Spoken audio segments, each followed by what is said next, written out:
सहनाववतु सहनौ भुनक्तु सह वीर्यं करवावहै तेजस्विनावधीतमस्तु मा विद्विषावहै।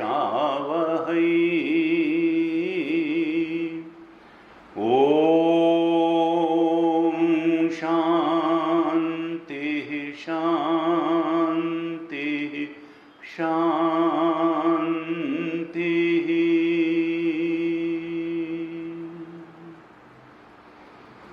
सदाशिवसमारम्भां शङ्कराचार्यमध्यमाम् अस्मदाचार्यपर्यन्तां वन्दे गुरुपरम्पराम्।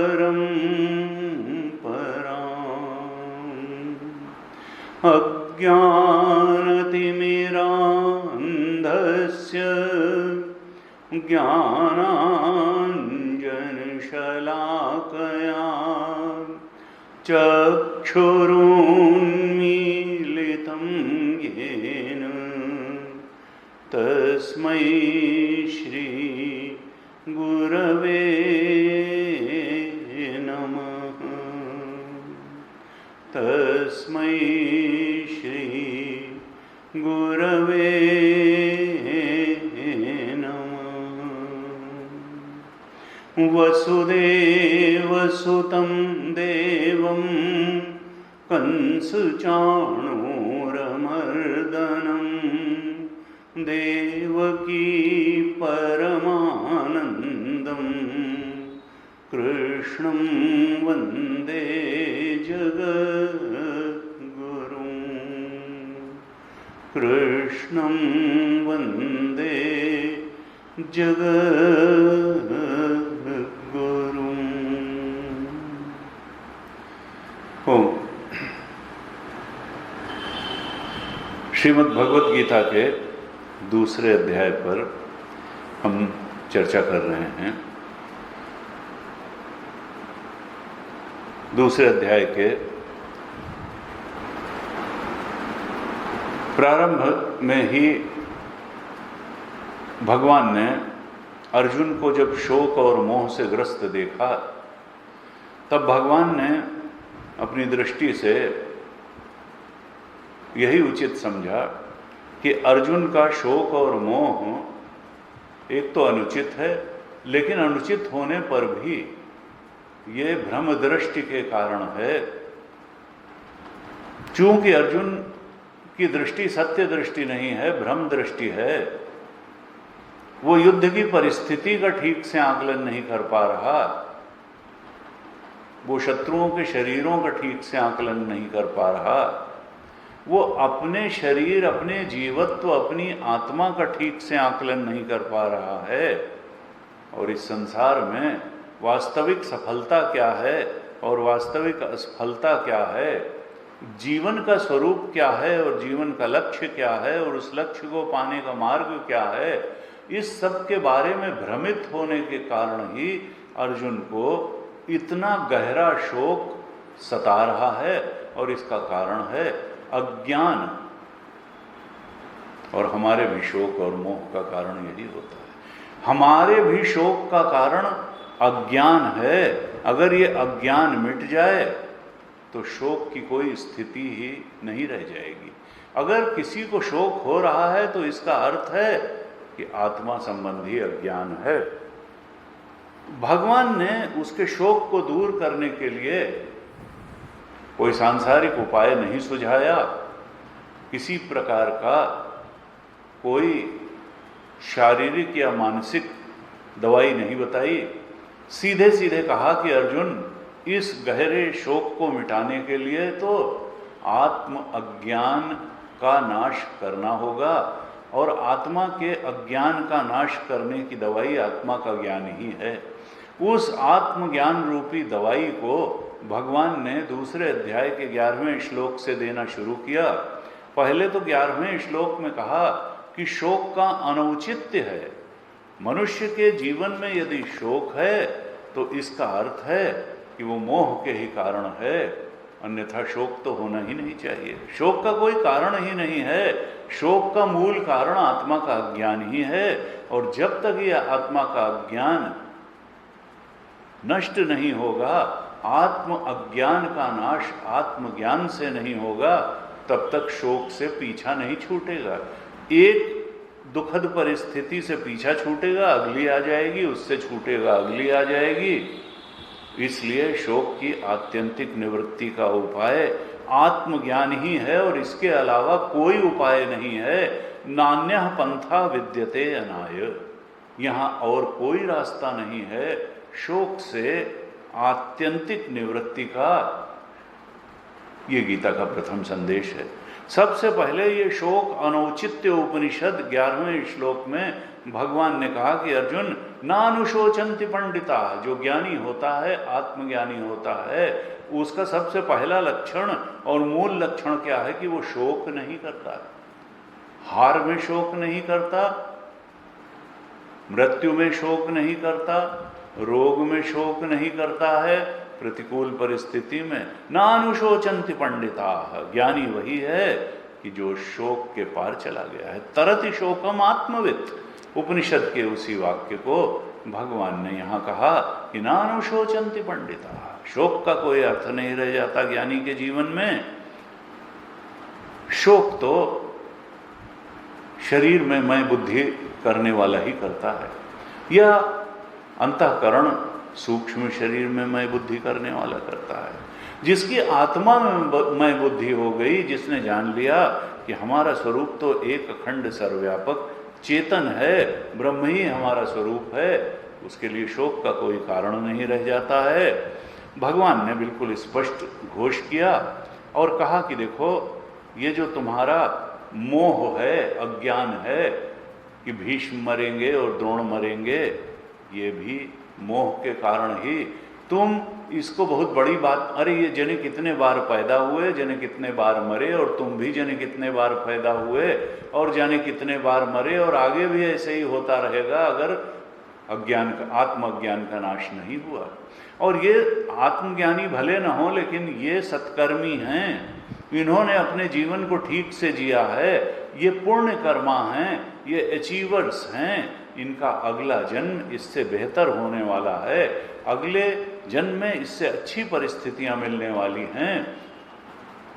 जैसे बालकपन से युवावस्था सहज रूप में आती है, युवावस्था से जरावस्था आती है, ऐसे ही अगले देह की सहज रूप से प्राप्ति हो जाने वाली है, और इससे ज़्यादा अच्छा देह उनको मिलने वाला है। तो तुम इसमें शोक क्यों करते हो? तुम्हारे शोक का कारण मोह है, अज्ञान है, जीवन को ठीक से न समझना है, कर्म की गति को ठीक से न समझना है, जीव की गति को ठीक से न समझना है, और आत्म तत्व को ठीक से न समझना है। और भगवान इन्हीं सब अज्ञान को दूर करने के लिए अभी 30 श्लोक तक चर्चा करने वाले हैं। ये दूसरे अध्याय का 11 से 30 श्लोक तक जो 20 श्लोकों का भगवान का प्रवचन है, ये गीता का मूल संदेश है। यहाँ एक कैप्सूल के रूप में आत्मज्ञान भगवान ने दिया है, और आत्मा को इस रूप में अगर हम समझ लें, ठीक तरह से समझ लें और बार बार उस पर मनन करें, तो निश्चित रूप से हमारा आत्म अज्ञान दूर हो जाने वाला है। लेकिन इसके बार बार श्रवण, अध्ययन, मनन और इसी नॉलेज पर मेडिटेट करने की आवश्यकता होगी।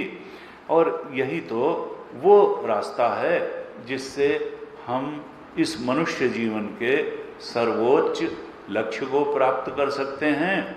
और that achievement is the real achievement. वो माइक अचीवमेंट नहीं है, वो संसार के यहीं छूट जाने वाले अचीवमेंट्स जैसा नहीं है, वो तो मुक्त कर देने वाला है। वो तो जन्म मरण के बंधन से मुक्त कर देने वाला है, वो तो सुख दुख के बंधन से मुक्त कर देने वाला है, वो तो अनुकूल प्रतिकूल के बंधन से मुक्त कर देने वाला है। ऐसा वो आत्मज्ञान अभी 11 से 30 श्लोक तक भगवान उस पर चर्चा करने वाले हैं। और भगवान ने, हमने 16 श्लोक तक चर्चा की थी। भगवान ने कहा कि देखो, इस रास्ते पर चलने के लिए अर्जुन और हम सबको तप करना होगा, तितिक्षा करनी होगी। आगम अपायनः अनित्याः तांस तितिक्षस्व भारत। ये जो शीत और उष्ण, सुख और दुख देने वाले इंद्रिय और उनके विषयों के संस्पर्श से प्राप्त होने वाले जो सुख दुख और शीत और उष्ण रूप भोग हैं, ये तो मिलते ही रहेंगे। नेत्र तो कुछ न कुछ देखता रहेगा, कान कुछ न कुछ सुनता रहेगा, अनुकूल भी देखने को मिलेगा, प्रतिकूल भी देखने को मिलेगा। कान को अनुकूल शब्द भी सुनने को मिलेंगे, प्रतिकूल भी सुनने को मिलेंगे, लेकिन ज्ञानपूर्वक जीवन क्या है, इनसे प्रभावित न होना, अपने लक्ष्य को पकड़े रहना, लक्ष्य को अपनी दृष्टि में स्पष्ट रखना और अपने लक्ष्यनिष्ठ दिनचर्या को और जीवन को जीते रहना। ये कब संभव होगा? जब हम तितिक्षा का जीवन जिएंगे, जब हमको अपनी कामनाओं के वेग में बह न जाने की सामर्थ्य हासिल होगी। ये नहीं है कि किसी ने अच्छी बात कह दी तो हम हर्ष में खुशी से फूले हैं। सफलता ने हमको इतना ओवरवेल्म कर दिया, इतना ओवर पावर कर दिया कि हम लक्ष्य को ही थोड़ी देर के लिए भूल गए। तो न सफलता के सुख में डूब जाएं और न असफलता के दुख में डूब जाएं। तांस तितिक्षस्व भारत। हम अपने मन और इंद्रियों की एकाग्रता को लक्ष्य के में ही लगाए रखने वाली बनाए रखें। यही तो तप है। महाभारत में यही कहा था, मनसश्च इंद्रियाणाम ऐकाग्रम परमम तपः। मन और इंद्रियों को लक्ष्यनिष्ठ बनाए रखना, मन और इंद्रियों की लक्ष्य प्राप्ति में एकाग्रता बनाए रखना, यही सबसे बड़ा तप है, यही सबसे बड़ा धर्म है, यही सबसे श्रेष्ठ धर्म है, यही मानव का सबसे बड़ा कर्तव्य है। क्योंकि इसी प्रकार से आत्मज्ञान का नाश संभव है। तो पहला उपदेश साधन के रूप में भगवान ने तितिक्षा का दिया, तप का दिया कि देखो, तुम बाहर से आने वाले अनुकूल प्रतिकूल को सहना सीखो और अंदर से कामनाओं के दबाव को सहना सीखो। कामनाओं के दबाव को सह करके, सुख दुख को सह के, अनुकूल प्रतिकूल को सह के तुम करो क्या? लक्ष्यनिष्ठ बनाए रखो अपनी दिनचर्या को, अपने जीवन को लक्ष्यनिष्ठ बनाए रखो। अगर ऐसा करोगे तो तुमको सांसारिक उन्नति भी प्राप्त होगी, अभ्युदय की भी प्राप्ति होगी और आध्यात्मिक उन्नति, निःश्रेयस की भी तुमको प्राप्ति होगी।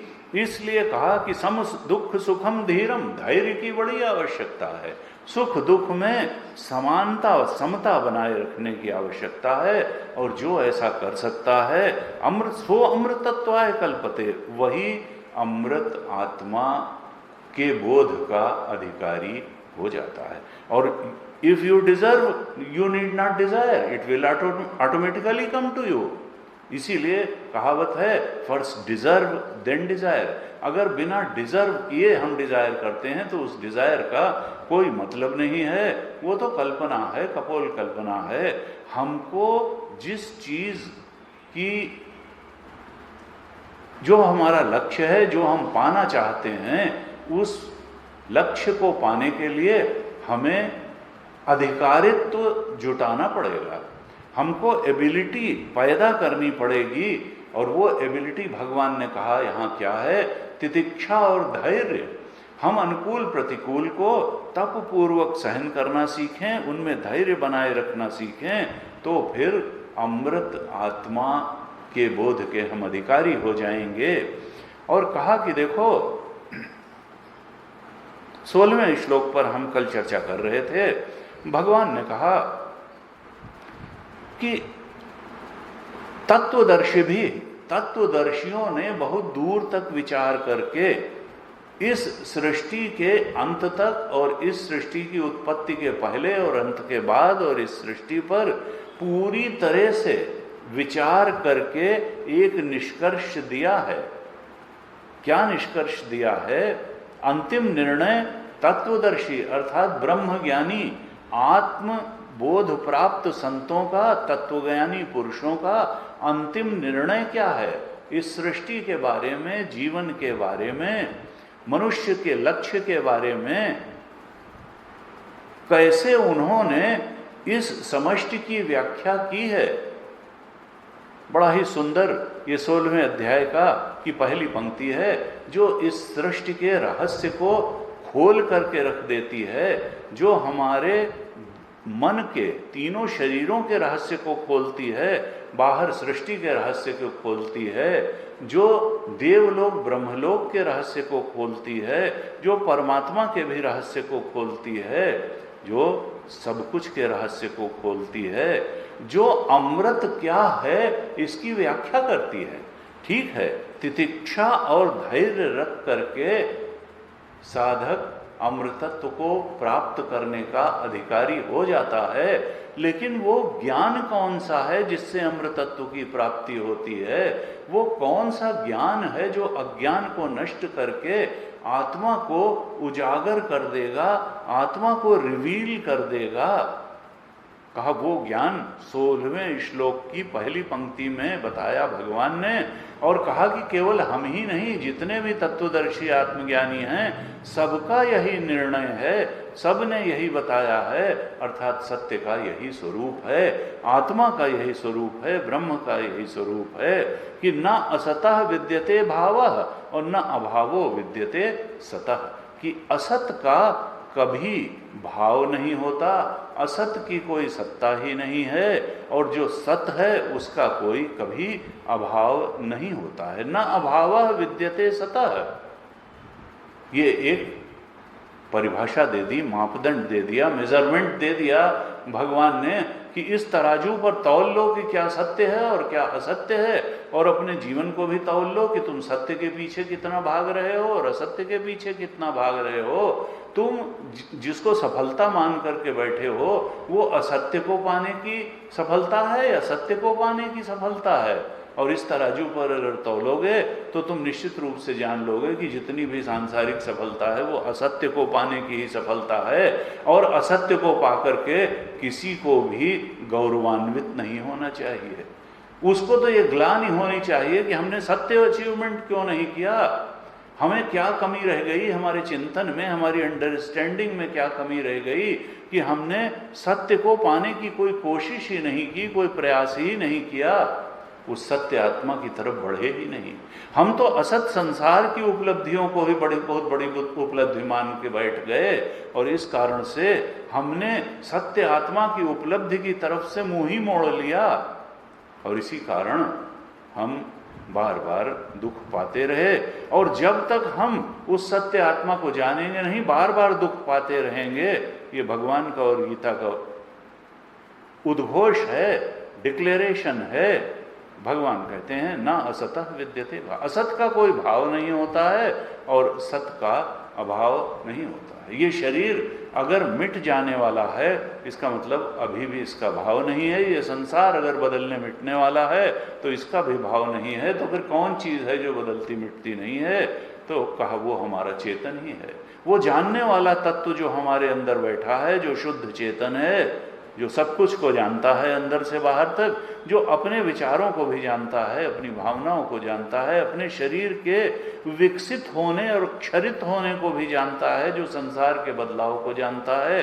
केवल और केवल वही चेतन तत्व जो हमारे अंदर मैं करके स्फुरित हो रहा है, वो चेतन तत्व ही सत है, वही हमारा आत्मा है, वही हमारा अधिष्ठान है, और वही ब्रह्म है, और वही सारे जगत का भी अधिष्ठान है। इस रूप में अपने उस आत्मा को ब्रह्म के रूप में जानते ही व्यक्ति अभी और यहीं मुक्त हो जाता है। वो जो अज्ञान का पर्दा पड़ा था जिसके कारण वो बंधन में पड़ा हुआ था, संसार को सत्य मान करके उसी की कामनाओं में संसार की ही किसी न किसी बात को लक्ष्य बना करके दौड़ भाग करते हुए जिन्हें कितनी जिंदगियां बिता दी। तो भगवान सावधान करते हैं कि अर्जुन थोड़ा जागो, थोड़ा ठहरो, पहले ये तय कर लो कि सत्य क्या है और फिर उस सत्य को पाने को जीवन का लक्ष्य बनाओ। क्योंकि असत सत्य को ढक नहीं सकता, लेकिन एक हास्यास्पद बात यही है कि असत ने सत्य को ढक रखा है। संसार ने परमात्मा को ढक रखा है, तीन शरीरों ने आत्मा को ढक रखा है। हमको वो दृष्टि जुटानी होगी कि इन तीन शरीरों को भेद करके हम अपनी दृष्टि उस साक्षी आत्मा परमात्मा में टिका सकें और जगत के भेदों को भेद करके, पेनिट्रेट करके हम उसके अधिष्ठान परमात्म तत्व के बोध में प्रतिष्ठित हो सकें। हमको परमात्मा दिखे और जगत तो अध्यास रूप है, जगत तो एक आरोपण मात्र है, एक अध्यारोप है, ये तो उपाधि है। उसी आत्म तत्व पर ये जगत भी उपाधि है और उसी आत्म तत्व पर ये तीन शरीर भी उपाधि हैं। जब तक हम इन उपाधियों का अपवाद करने, ज्ञान दृष्टि से इन्हें हटाने और इनके अधिष्ठान, इनके सबस्ट्रेटुम को देख पाने और वहीं प्रतिष्ठित हो जाने की सामर्थ्य नहीं जुटा लेंगे, तब तक आत्मबोध से वंचित रहेंगे। और अगर हमने इस अध्यारोप को हटा दिया, अगर हम समर्थ हो गए इस गीता के ज्ञान द्वारा कि हम इस जगत को पेनिट्रेट करके परमात्मा को देखने में समर्थ हो गए इसके अधिष्ठान के रूप में, इन तीनों शरीरों के अधिष्ठान आत्मा को देखने में समर्थ हो गए, तो फिर हमको जीवत तो सत्य नहीं दिखेगा, जगत भी सत्य नहीं दिखेगा, ईश्वर भी, क्योंकि तत्वतः तो तीनों एक हैं। जो चेतन इन तीन शरीरों का अधिष्ठान है वही जगत का अधिष्ठान है और वही भगवान ईश्वर का अधिष्ठान है। तत्व दृष्टि से द्वैत है ही नहीं, तत्व तो एक ही है, सत्य तो एक ही है। और भगवान ने कहा सत्य का कभी अभाव नहीं होता और जिसका अभाव हो जाता है वो सत्य नहीं है। तीनों शरीरों का भी अभाव हो जाता है, संसार का भी अभाव हो जाता है और भगवान भी एक शरीर धारण करके जब आते हैं तो लीला विग्रह कर लेते हैं। उनका शरीर भी माया का ही शरीर होता है, लेकिन जो उनका सच्चिदानंद स्वरूप है, जो आत्मा का सच्चिदानंद स्वरूप है, वो तो अखंड और सर्वव्यापक है। वो न पैदा होता है और न मरता है, वास्तव में तो उसी की सत्ता है। तो गीता जी क्या कहना चाहती हैं, ये 16वें श्लोक बार बार विचार करने योग्य है। भगवान यहाँ कहना चाहते हैं कि देखो, तुम केवल नित्य और अनित्य के विवेक तक ही सीमित न रह जाओ, तुम केवल परिवर्तनशील और अपरिवर्तनशील के विवेक तक ही सीमित न रह जाओ, तुम सत और असत के विवेक तक पहुंचो। हे मनुष्य, तुम्हें ये हायर स्टेज ऑफ इंटेलिजेंस, ये उच्चतर विवेक शक्ति परमात्मा ने इसीलिए दी है और इस मनुष्य शरीर का यही सबसे अच्छा उपयोग है कि तुम सत और असत का विवेक करो। इस विवेक शक्ति का यही सर्वोच्च उपयोग है और इसीलिए वास्तव में मिली ही है, इसीलिए मनुष्य देह भी मिला है कि इसमें रह करके हम सत और असत का विवेक कर लें और फिर सहज रूप से असत से वैराग्य तो हो ही जाएगा और सत में प्रतिष्ठा भी हो जाएगी। हमारी अज्ञान दृष्टि नहीं रह जाएगी, तब हमारी सत्य दृष्टि हो जाएगी, ज्ञान दृष्टि हो जाएगी, हम मुक्त हो जाएंगे। ऐसा भगवान आह्वान कर रहे हैं। कहते हैं देखो, संसार, कुछ लोग कहते हैं कि साहब संसार दिख रहा है इसलिए सत्य है, और वेदांत कहता है, भगवान का कहना क्या है कि चूंकि दिख रहा है इसीलिए तो असत्य है, चूंकि ये दृश्य कोटि में है इसीलिए असत्य है। अगर दृष्टा कोटि में होता तो मैं इसको सत्य कह देता। उसी तर्क से संसारी व्यक्ति कहता है कि ये सत्य है और उसी तर्क से वेदांती कहता है, परमात्मा कहते हैं कि असत्य है। संसारी कहता है कि दिख रहा है इसलिए सत्य है और वेदांत कहता है दिख रहा है इसीलिए तो असत्य है।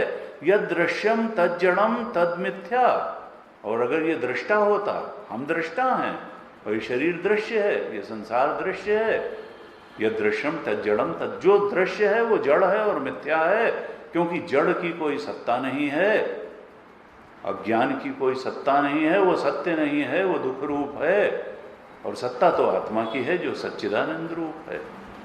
तो संसार दिखता है, इसीलिए तो वो असत है। अगर वो दृष्टा कोटि में होता तभी वो सत्य होता। तो हमको दृष्टा साक्षी को पकड़ना है और उस साक्षी के ब्रह्मत्व को जानना है, तब हम सत्य में प्रतिष्ठित हो जाएंगे और तब फिर निश्चित रूप से वो सत्य हमें शोक से मुक्त कर देगा, मोह से भी मुक्त कर देगा। इस प्रकार से 16वें श्लोक में कहा। इसी अपने उपदेश को आगे बढ़ाते हुए भगवान 17वें श्लोक में कहते हैं, अविनाशी तु तद्विद्धि येन सर्वमिदं ततं विनाशम अव्ययस्यास्य न कश्चित कर्तुम अर्हति। भगवान कहते हैं कि ये अविनाशी तत्व कौन है। देखिए, भगवान का बड़ा क्रमबद्ध प्रवचन है। पहले सत्य की परिभाषा बता दी 16वें श्लोक में कि सत्य कौन है जिसका अभाव नहीं होता, और अब उसी सत्य को इलोबरेट कर रहे हैं कि किसका अभाव नहीं होता है, कौन नाश रहित है। कहा अविनाशी तो तद्विद्धि येन सर्वमिदं ततं, अविनाशी तो तुम उसी को जानो जो यहां सब कुछ में व्याप्त है। ततम का अर्थ क्या है? व्याप्त है। अविनाशी नाश रहित तत्व उसको ही जानो जो सब कुछ में व्याप्त है।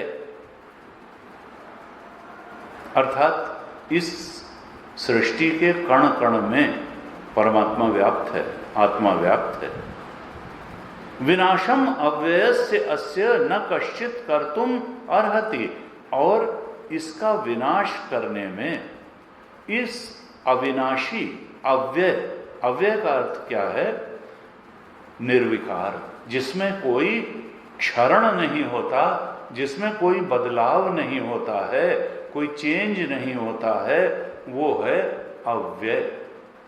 अव्यय जो घटता बढ़ता नहीं है, वैसा का वैसा रहता है। तो दो लक्षण दिए यहाँ एक प्रकार से उस ब्रह्म तत्व के, आत्म तत्व के दो लक्षण दिए, अव्यय, और कहा यह अविनाशी है। इस अविनाशी का नाश करने में, विनाश करने में कोई भी सक्षम नहीं है। किसी भी प्रकार से इस अविनाशी आत्म तत्व का नाश नहीं किया जा सकता है।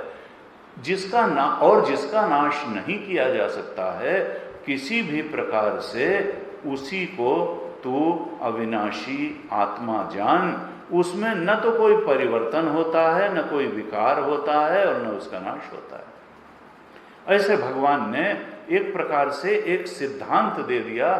16वें श्लोक में जिसको सत्य बताया था, 17वें श्लोक में उसको थोड़ा और इलेबोरेट कर दिया कि उस सत्य का स्वरूप क्या है, और दूसरे ढंग से वही बात बताई।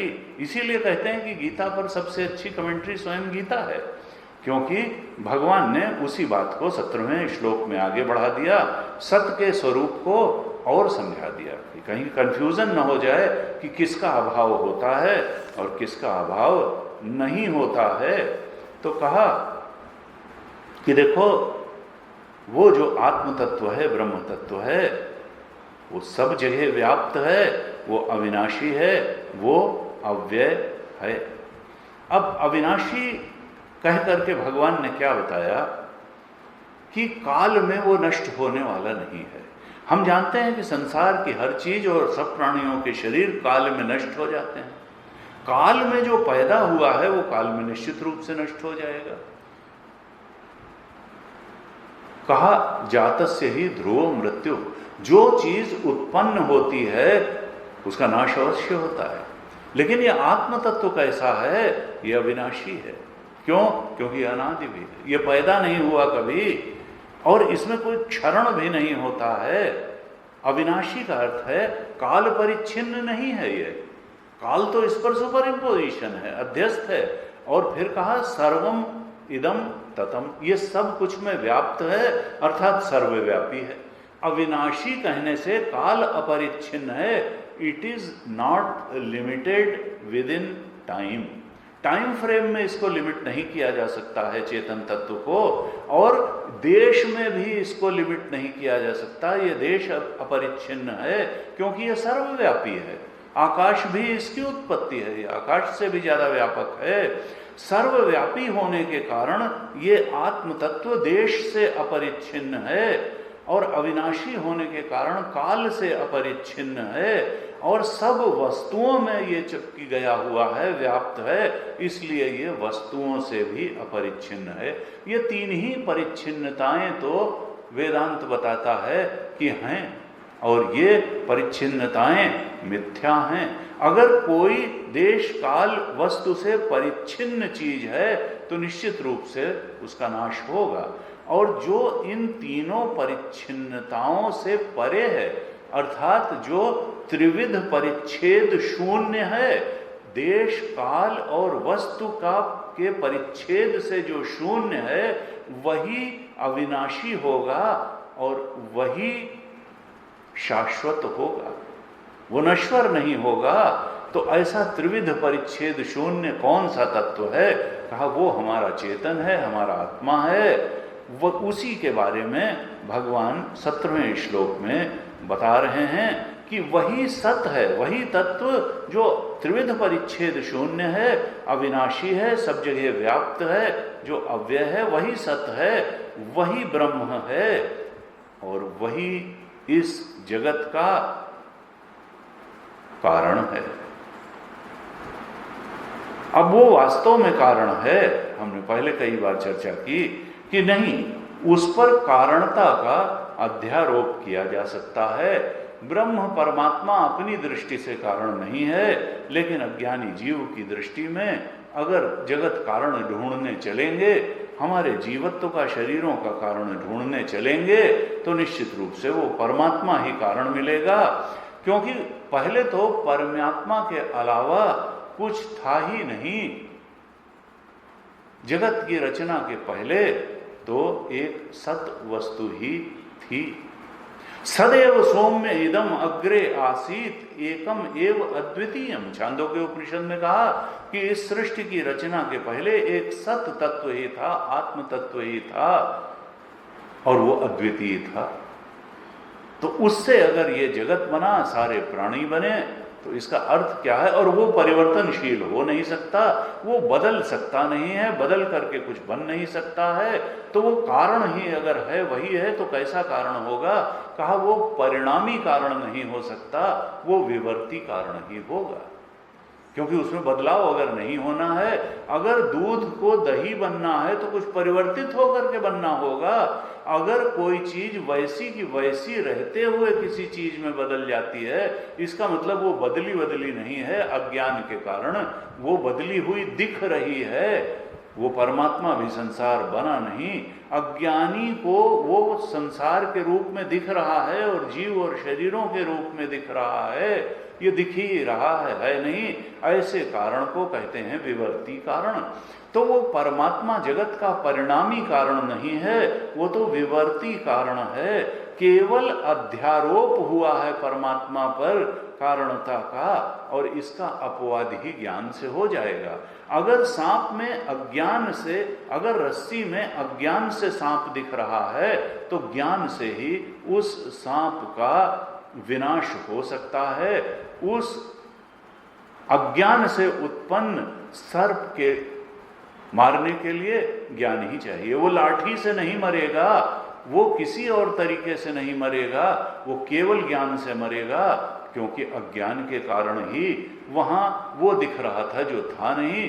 अधिष्ठान ज्ञान से ही अध्यास और अध्यारोप की निवृत्ति होती है।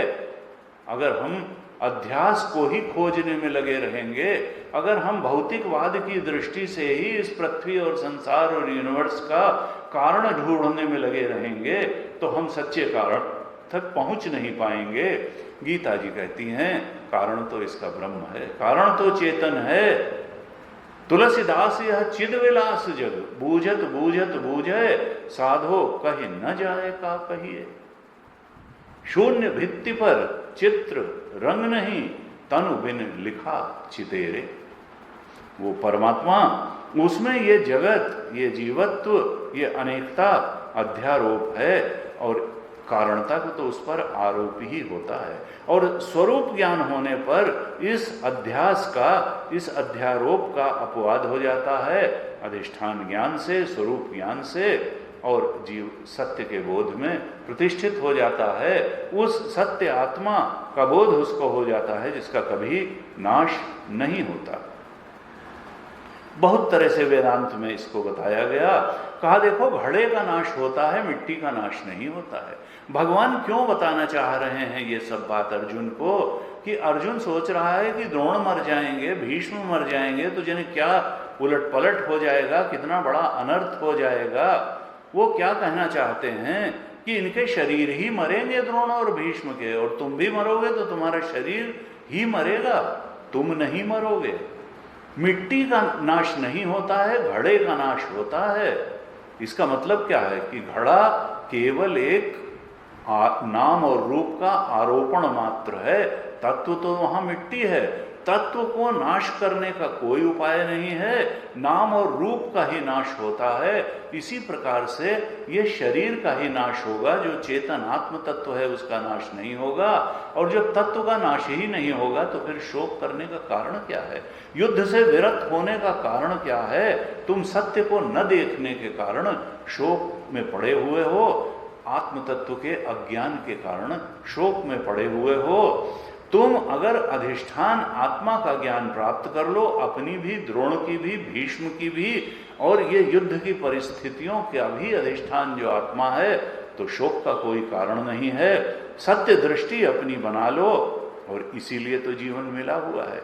भगवान इस सर्वोच्च ज्ञान को देते हैं अर्जुन को।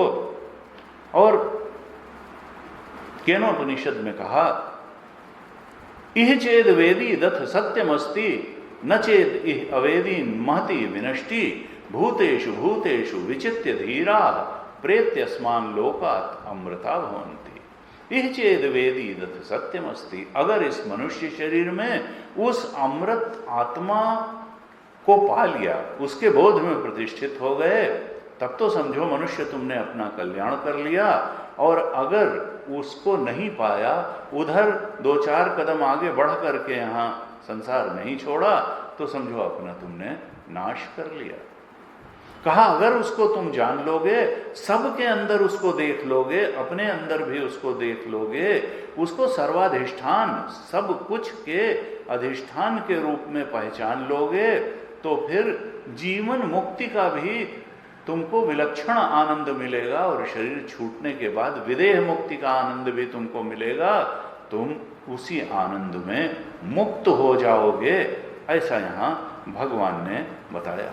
लेकिन वेदांत क्या कहता है कि इस बोध तक पहुँचने के लिए हमको थोड़ी साधना तो करनी पड़ेगी। हमको आत्म संयम, मन और इंद्रियों के संयम रूप साधना करनी पड़ेगी। कामनाओं पर नियंत्रण रखने और कामनाओं को थोड़ा त्याग करने रूप साधना करनी पड़ेगी। और फिर गुरूपसक्ति करके गुरु के वचनों में, शास्त्र के वचनों में श्रद्धा रखते हुए गुरु की सन्निधि में बैठ करके श्रवण मनन निधिध्यासन करना होगा। गुरु के वचनों में पूर्ण श्रद्धा रखते हुए श्रवण करना होगा। श्रवण से प्राप्त ज्ञान पर मनन करना होगा, और श्रवण मनन से प्राप्त संशय रहित ज्ञान पर, उसी नॉलेज पर मेडिटेट करना पड़ेगा। और तब हम भी उस बोध को प्राप्त हो जाएंगे। क्यों? क्योंकि आत्म संयम से और श्रवण मनन निधिध्यासन से मन बिल्कुल शांत हो जाएगा। ये भागदौड़ करना छोड़ देगा। जो मन अभी हमको सताता है, क्षुब्ध करता है, कामनाओं से ये मन आक्रांत रहता है, सफलता असफलता दुख सुख इसको सताते रहते हैं, वो कुछ भी नहीं सताएंगे, ये शांत हो जाएगा और अंत में अज्ञान का, वासनाओं का आवरण भी चला जाएगा श्रवण मनन निधिध्यासन से, और हम अजन्मा और अविनाशी जो हमारा आत्मा ही है उसी के बोध में प्रतिष्ठित हो जाएंगे, और तब हम उसी मुक्ति के परम आनंद में शाश्वत रूप से रमण करेंगे। भगवान पूरी गीता में यही उपदेश कर रहे हैं। भगवान के उपदेश कोई बहुत अलग अलग नहीं है। अगर हम गीता को समझना चाहते हैं, अगर हम सत्य को समझना चाहते हैं, तो हमको उस उपदेश को भगवान के श्रद्धा पूर्वक श्रवण ही करना होगा, क्योंकि भगवान तो बार बार वही बात कहने वाले हैं, और भगवान की जो सनातन वाणी उपनिषद है वो भी बार बार वही बात कहेगी। हम पलायन नहीं कर सकते, हम मुंह नहीं छिपा सकते सत्य से, और अगर हम मुंह छिपाने की कोशिश करेंगे तो अपना ही नुकसान करेंगे, महती विनष्टि, अपना ही अकल्याण कर लेंगे, अपने पैर में ही कुल्हाड़ी मारेंगे। भगवान ने 7वें अध्याय के 25वें श्लोक में कहा, नाहम प्रकाशः सर्वस्य। देखो, सब लोग हमको क्यों नहीं जानते, और फिर जो जानते हैं उसी को सत्य मान करके बैठ जाते हैं। जानने लायक चीज को जान नहीं पाते, जो जानते हैं उसी को सत्य मान करके बैठ जाते हैं।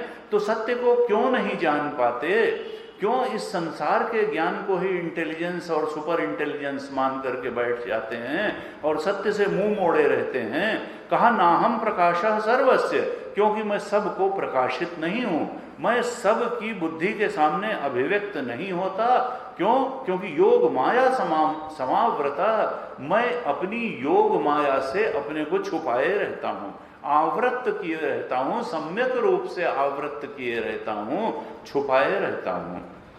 कहा मूढ़ोऽयं न अभिजानाति, जो मूर्ख हैं। देखिए, भगवान अज्ञानी को केवल संसार ज्ञान को ही जो ज्ञान मान के बैठता है उसको भगवान मूढ़ कह रहे हैं, कि जो संसार को ही सत्य मान के, संसार के ज्ञान को ही सबसे बड़ी चीज मान करके और आत्मज्ञान को, मुझ परमात्मा के ज्ञान को महत्व न देते हुए उधर ही दौड़ते रहते हैं। भगवान कहते हैं कि वो मूढ़ हैं और वो मुझे नहीं जान पाते। क्यों? क्योंकि मैं तो अजम और अव्ययम हूं, मैं तो न पैदा होता हूं और न मैं मरता हूं, मैं तो अविनाशी हूं, मैं तो अव्यय हूं, और मैं ऐसे मुझ अविनाशी और अव्यय परमात्मा को लोग नहीं जान पाते हैं, क्योंकि वो मोहग्रस्त हैं और उनको तो माया और माया का जगत और माया के शरीर ही सत्य दिखते हैं, उनको परमात्मा नहीं दिखता है। और चूंकि मैं अपनी योग माया से अपने को छिपाए रहता हूं, इसलिए लोग मुझे नहीं जान पाते हैं। भगवान ने 14वें श्लोक के 14वें अध्याय के अंतिम श्लोक में कहा, 14:27 में कहा, अपना स्वरूप बताया। वहां भी भगवान ने, देखिए, त्रिगुण का वर्णन किया भगवान ने 14वें अध्याय में, लेकिन वहां भी जो पराकाष्ठा का उपदेश किया वो आत्मज्ञान का, ब्रह्मज्ञान का ही किया।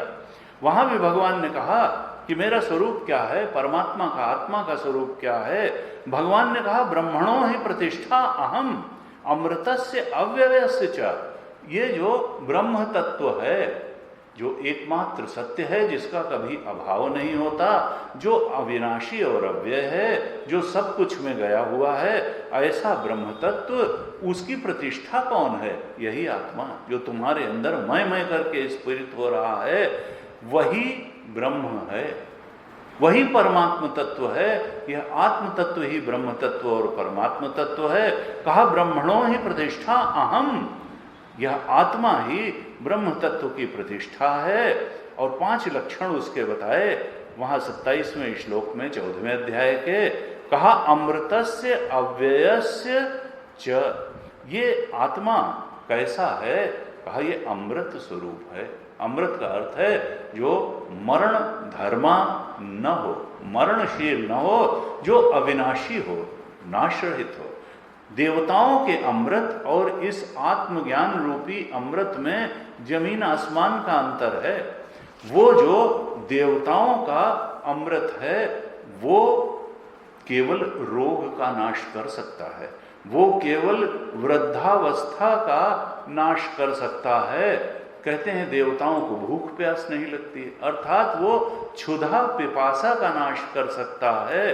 देवता लोग कहते हैं बूढ़े नहीं होते, इसका मतलब वो जरावस्था का नाश कर सकता है। वो रोगग्रस्त नहीं होते तो देवताओं का अमृत रोग का नाश कर सकता है। और देवताओं की इंद्रियां और शरीर निर्बल नहीं होते, अर्थात वो बल वृद्धि कर सकता है, निर्बलता का नाश कर सकता है, लेकिन वो मुक्ति नहीं दे सकता। वो अमृत देवताओं के स्वरूप को, उनके स्वरूप का ज्ञान नहीं करा सकता। ऐसा अमृत तो ये गीतोपदेश रूपी अमृत ही है, ये गीता ज्ञान का ही अमृत है, जो जीवन मुक्ति का विलक्षण सुख प्रदान कर सकता है। कहा ये जो अमृत है, आत्मबोध रूपी जो अमृत है, उसकी प्रतिष्ठा कौन है? ब्रह्मणो ही प्रतिष्ठा अहम, यह आत्मा ही ब्रह्म की प्रतिष्ठा है। और इसके लक्षण क्या हैं? ये अमृत स्वरूप है, अव्यय है, ये निर्विकार है, शाश्वतस्य च धर्मस्य सुखस्य ऐकांतिकस्य च। ये कैसा है? आत्मतत्व ये शाश्वत है, ये नित्य है, और ये धर्मस्य ज्ञान रूपी धर्म द्वारा इसको पाया जा सकता है। ये धर्म रूप है, इसको पाना ही सबसे बड़ा धर्म है। और इसको पाने का मार्ग क्या है? आत्मज्ञान, गीता का ज्ञान। ज्ञान रूपी धर्म द्वारा इसको पाया जा सकता है। और सुखस्य ऐकांतिकस्य च, ये सुख स्वरूप है आत्मा। एक बार इस सुख को अगर प्राप्त कर लिया तो ये व्यभिचारी सुख नहीं है। हम जितने सुखों को जानते हैं वो आते हैं, बहुत थोड़ी देर के लिए आते हैं और फिर चले जाते हैं, फिर थोड़ी देर मिलता है सुख, फिर नष्ट हो जाता है, चला जाता। वो व्यभिचारी सुख हैं, वो बिखर जाने वाले, विलीन विदा हो जाने वाले सुख हैं। लेकिन ये आत्म सुख कैसा है? भगवान ने कहा सुखस्य ऐकांतिकस्य च, ये व्यभिचार रहित आनंद है, ये एक बार आकर के फिर न जाने वाला आनंद है। इस प्रकार से भगवान ने ये 17वें श्लोक में एक सिद्धांत का प्रतिपादन किया, 16वें श्लोक में भी एक सिद्धांत का प्रतिपादन किया था, सत्य के बारे में सिद्धांत का प्रतिपादन किया। और 17वें श्लोक में भी वो जो सत्य आत्म तत्व ब्रह्म तत्व है, उसके बारे में क्या सिद्धांत है, किसको सत्य जानोगे, इसी को सिद्धांत को प्रतिपादित किया, थोड़ा और क्लियर किया कि सत्य का स्वरूप क्या है। और प्रतिपादित क्या किया कि घड़ा सत्य नहीं है, मिट्टी सत्य है, आभूषण सत्य नहीं है, स्वर्ण सत्य है, औजार सत्य नहीं है, लोहा सत्य है, जगत सत्य नहीं है, आत्मा सत्य है। ये शरीर और जीवत्व तो सत्य नहीं है, आत्मा ही सत्य नहीं है। स्थाणु सत्य नहीं है, स्थाणु सत्य है, प्रेत सत्य नहीं है, किरणें सत्य हैं, जल सत्य नहीं है, जल सत्य है, तरंगें सत्य नहीं है, अधिष्ठान सत्य है, अध्यारोप अध्यास सत्य नहीं है। और हमारी समस्या क्या है, हमारे शोक का कारण क्या है कि हम अध्यास को, सुपर इम्पोजिशन को ही सत्य मान करके बैठे हैं। इस प्रकार से भगवान ने 17वें श्लोक में एक सिद्धांत का प्रतिपादन किया 16वें और 17वें श्लोक में, और अब 18वें श्लोक में उसी सिद्धांत का निगमन करते हैं भगवान। 18वें श्लोक में उसी सत्य के निरूपण को एक क्लाइमैक्स तक पहुंचाते हुए भगवान शोक के अनुचित्य को फिर से निर्धारित करते हैं। और आत्मा निष्क्रिय है, अक्रियाशील है, अपरिणामी है, चेंजलेस है, अविनाशी है। इसी बात को फाइनली और पुष्ट करके 18वें श्लोक में कहते हैं भगवान कि अंतवंत इमे देहा नित्यस्य उक्ताः शरीरिणः अनाशिनः अप्रमेयस्य तस्मात् युध्यस्व भारत। भगवान अर्जुन से कहते हैं कि आत्म तत्व कैसा है? कहा अनाशिनः, नाशिनः नहीं है, अनाशिनः है, नाश नहीं होता इसका। अनाशिना, ये नाश रहित है। और कहा अप्रमेयस्य, ये प्रमेय नहीं है, प्रमाणों के घेरे में नहीं आता है। प्रमाण क्या है? देखिए, रूप के बारे में नेत्र प्रमाण है। कहा प्रत्यक्षम किम प्रमाणम, उसके लिए वेद को कंसल्ट करने की जरूरत नहीं है। अगर रूप को ठीक तरह से जानना है तो नेत्र होना चाहिए।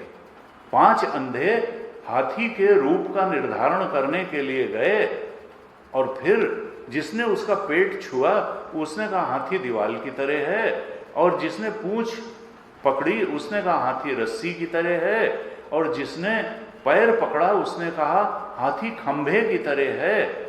ऐसे जिसने कान पकड़ा उसने कहा हाथी का आकार सूप की तरीके से है। लेकिन नेत्र न होने के कारण वो रूप के प्रमाण को ठीक तरह से निश्चित नहीं कर सके। और 4 इंद्रियां उनके पास थीं, केवल अंधे थे, लेकिन वो नेत्र प्रमाण न होने के कारण हाथी के स्वरूप का ठीक से निर्धारण नहीं कर सके। तो प्रमाण क्या है? जिस चीज को हमको जानना है उसके लिए जो सबसे उपयुक्त प्रमाण है उससे ही प्रामाणिक ज्ञान प्राप्त किया जा सकता है। हमको अगर निश्चयात्मक ज्ञान चाहिए, प्रामाणिक ज्ञान चाहिए, यथार्थ ज्ञान चाहिए, तो वो प्रमाण द्वारा ही प्राप्त हो सकता है। रूप का ज्ञान नेत्र प्रमाण से ही हो सकता है, और शब्द का ज्ञान प्राप्त करने के लिए ये कान चाहिए। श्रोत्र प्रमाण से ही शब्द जाना जा सकता है। अगर हमको किसी कठोरता या कोमलता का ज्ञान करना है तो त्वचा ही उसमें प्रमाण होगी। हमको कड़वा, खट्टा, मीठा, चरपरा इसका ज्ञान करना है तो जीभ रसना ही प्रमाण होगी। स्वाद के बारे में नेत्र प्रमाण नहीं हो सकता, जिह्वा ही प्रमाण होगी। स्वाद के बारे में कान भी प्रमाण नहीं हो सकता, जिह्वा ही प्रमाण होगी। और शब्द के बारे में नेत्र और त्वचा प्रमाण नहीं हो सकती, कान ही प्रमाण होगा। तो सवाल यह है कि आत्मा के बारे में प्रमाण क्या है? प्रामाणिक ज्ञान अपने अपने विषयों के बारे में ये 5 ज्ञानेंद्रियां प्रामाणिक ज्ञान दे देती हैं, लेकिन आत्मा तो इनकी पकड़ से परे है। जब ज्ञानेंद्रियों से आत्मा का ज्ञान नहीं हो सकता है और मन और बुद्धि भी ज्ञानेंद्रियों द्वारा लाई गई सूचना को ही प्रोसेस करके और कोई निष्कर्ष निकालती है, जब बुद्धि के पास कोई डेटा ही नहीं होगा आत्मा के संबंध में, तो वो प्रोसेस कैसे करेगी और बुद्धि आत्मा को जानेगी कैसे? क्योंकि वो तो आत्मा के भी पीछे बैठा है, वो तो बुद्धि के भी पीछे बैठा है, और बुद्धि को भी प्रकाशित करने वाला तत्व है आत्म तत्व। वो इंद्रियों को भी प्रकाशित करने वाला है, मन बुद्धि को भी प्रकाशित करने वाला है। तो जो बुद्धि और इंद्रियों के पीछे बैठा हुआ आत्म तत्व है उसको इंद्रियां और बुद्धि और मन जान कैसे सकते हैं? तो जब ये प्रमाण नहीं है और हमारे पास तो यही, तो फिर उसके बारे में क्या प्रमाण है? तो ऋषियों ने कहा नहीं, प्रमाण तो है, और वेदांत प्रमाण है, गीता प्रमाण है, शब्द प्रमाण है, भगवान की वाणी ही उस आत्म तत्व के बोध में प्रमाण है। अगर हम इस गीता के शब्दों को ठीक ठीक समझ लेंगे तो हमको उस आत्म तत्व का प्रामाणिक ज्ञान हो जाएगा। और यही प्रामाणिक ज्ञान कराने के लिए भगवान अर्जुन से ये गीता का उपदेश उसके सामने कर रहे हैं। 18वें श्लोक में भगवान ने कहा कि ये आत्मा कैसा है? अनाशिनः है, ये नाश रहित है और ये अप्रमेय है। प्रमेय का अर्थ है कि जो प्रमाणों के सामने आ जाए, और प्रमाण ये 5 ज्ञानेंद्रियां ही हैं, ये अपने अपने विषय में ही प्रमाण हैं। और आत्मा चूंकि इन इंद्रियों के सामने नहीं आता, बुद्धि के सामने नहीं आता, इसलिए वो अप्रमेय है, वो प्रमाण गम्य नहीं है। इन इंद्रिय रूपी प्रमाणों और बुद्धि रूपी प्रमाण के पकड़ में आने वाला नहीं है, वो तो इनका भी अधिष्ठान है। ये 2 बातें भगवान ने कही, आत्मा के लक्षण बताए कि वो आत्मा नाश रहित है और अप्रमेय है, और फिर कहा वो कैसा है? नित्यस्य उक्ता शरीरिणा, वो नित्य है, अर्थात वो काल में नष्ट नहीं होता है, वो तो हमेशा ही रहने वाला है, वो तो नित्य है, नित्य स्वरूप है, क्षरणशील नहीं है, मरणशील नहीं है, वो आत्मा तो नित्य है। कहा अनाशिनः अप्रमेयस्य नित्यस्य उक्ता शरीरिणा, ये जो शरीरधारी हैं उनका ये जो आत्मा है ये इस प्रकार से कहा जाता है। और ये शरीर की क्वालिटीज क्या हैं? देही के बारे में, आत्मा के बारे में तो भगवान ने 3 बातें बताई इस श्लोक में कि वो नाश रहित है, वो अप्रमेय है और वो नित्य स्वरूप है। और ये शरीर कैसे हैं?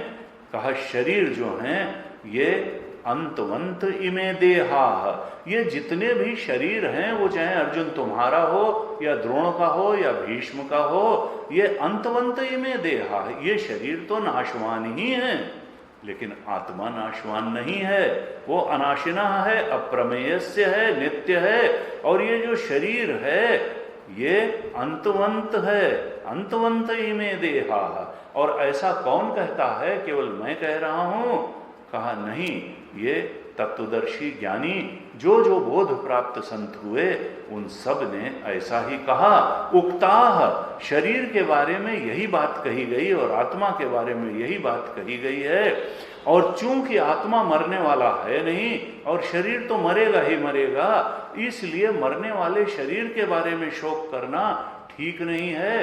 तुम तो आत्मा को सत्य जान करके ये जीने मरने और मेरे तेरे ये सब जो है बात छोड़ करके अपने कर्तव्य पथ में डट जाओ।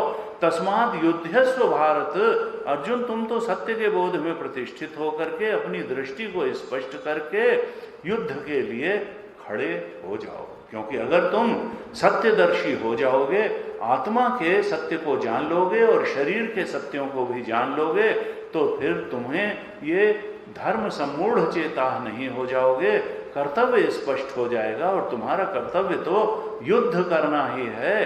तुम युद्ध से जो विरत हो रहे हो ये केवल अज्ञान और मोह के कारण हो रहे हो, आत्म अज्ञान के कारण हो रहे हो। और शरीर मरेगा ही ये बात भी तुम नहीं स्वीकार कर पा रहे, और आत्मा अजर अमर है ये बात भी नहीं स्वीकार कर पा रहे हो।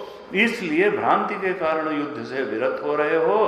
तुम तो अधर्म का सक्रिय प्रतिकार करने के लिए युद्ध के लिए खड़े हो जाओ। गुरुदेव कहते थे गीता का मुख्य संदेश यही है, अधर्म का सक्रिय प्रतिकार। हमको अधर्म का, क्योंकि जो अच्छे लोग होते हैं वो कई बार अधर्म के सामने चुप होकर के बैठ जाते हैं, लेकिन गीता जी का आह्वान क्या है कि हमको अधर्म का सक्रिय प्रतिकार करना चाहिए, हमको चुप होकर के नहीं बैठना चाहिए।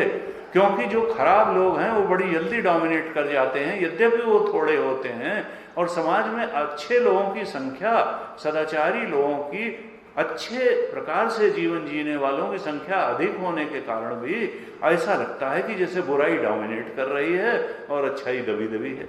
ऐसा कुछ नहीं है। कहा तो इस श्लोक में भगवान का संदेश क्या हुआ कि अर्जुन तुम्हारा ये शोक और मोह गलत है। और क्यों? क्योंकि आत्मज्ञान तुमको नहीं है। भगवान ने आत्मज्ञान दे करके भगवान अर्जुन के शोक और मोह को गलत सिद्ध किया और फिर उसको प्रेरित किया कि देखो उपरामता आधारहीन है, युद्ध से उपरामता ठीक नहीं है, तुम तो युद्ध करो। ये जिसको तुम अहम करके समझ रहे हो वो अहम आत्मा है। ये जिसको तुम ईगो मान रहे हो और ईगो सेंट्रिक डिजायर्स के पीछे पड़े हुए हो, वह जो ईगो जो तुम्हारे अंदर मैं करके स्फुरित हो रहा है चेतन, वो आत्मा है। और ये आत्मा ब्रह्म है, ऐसा इसका स्वरूप है। कोई व्यक्ति ऐसा नहीं है जो आत्मा को न जानता हो। हम नहीं जानते कि हम चेतन हैं। कौन कह सकता है कि हम जड़ हैं? हर आदमी कहेगा हम चेतन हैं। चेतन की परिभाषा क्या है? जो अपने होने को भी जानता है और दूसरे के होने को भी जानता है, वही तो चेतन है। और हम अपने होने को भी जानते हैं और दूसरे के होने को भी जानते हैं, इसलिए हम चेतन हैं। कोई व्यक्ति नहीं कह सकता कि हम चेतन नहीं हैं, हम जड़ हैं। लेकिन ये दीवार, ये कुर्सी, ये मेज, ये न अपने को होने को जानती है न दूसरे के होने को जानती है, और इसीलिए ये जड़ है। हम चेतन हैं और ये दीवाल कुर्सी में एक जड़ है, और ये जो चेतन है, बस हमारे साथ दिक्कत ये है कि हम अपने को चेतन तो जानते हैं इसका, और आत्मा ही चेतन है, यानी आत्मा से हमारा परिचय है, हम अपने आत्म स्वरूप को जानते हैं, लेकिन हमारे साथ केवल परेशानी ये है कि हम इस आत्मा की महिमा को नहीं जानते हैं। हमें जानना क्या है कि आत्मा की महिमा को जानना है। हम ये नहीं जानते कि ये आत्मा न पैदा हुआ न मरेगा, और ये आत्मा, ये साक्षी, ये चेतन जो मैं करके स्फुरित हो रहा है, ये ब्रह्म है। यही एकमात्र सत्य है इस सृष्टि का, ये सर्वाधिष्ठान है, अयम आत्मा ब्रह्म। उस महावाक्य के बोध तक हम नहीं पहुंच पा रहे हैं जिधर गीता हमको पहुंचाने का प्रयास कर रही है। तो हम कठोपनिषद में कहा कि देखो मनुष्य, ये जो चेतन है, जिसको तुम जानते हो कि हम चेतन हैं, अणोरणीयान महतो महीयान, वो सूक्ष्म से सूक्ष्म है और व्यापक से व्यापक है, महान से महान है। अणोरणीयान, अणु से अणु है और महान से महान है।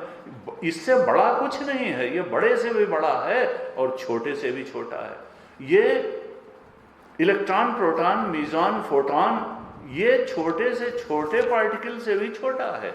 ये अणोरणीयान और महतो महीयान, ये यूनिवर्स से भी बड़ा है। महतो महीयान, आत्मा से जंतो निहितो गुहायान, और ये चेतन तत्व, आत्म तत्व सबके बुद्धि गुहा में चेतना बन करके बैठा है। आत्मा से जंतो, ये बुद्धि गुहा में मैं करके स्फुरित हो रहा है, तुम्हारे ही अंदर चेतन बन करके बैठा है। तमक्रतु पश्यति, लेकिन फिर भी दुख क्यों है? वो आनंद स्वरूप आत्मा हमारा स्वरूप है, फिर भी हम दुखी क्यों होते हैं? कर्तव्य के बारे में मूढ़ क्यों हो जाते हैं?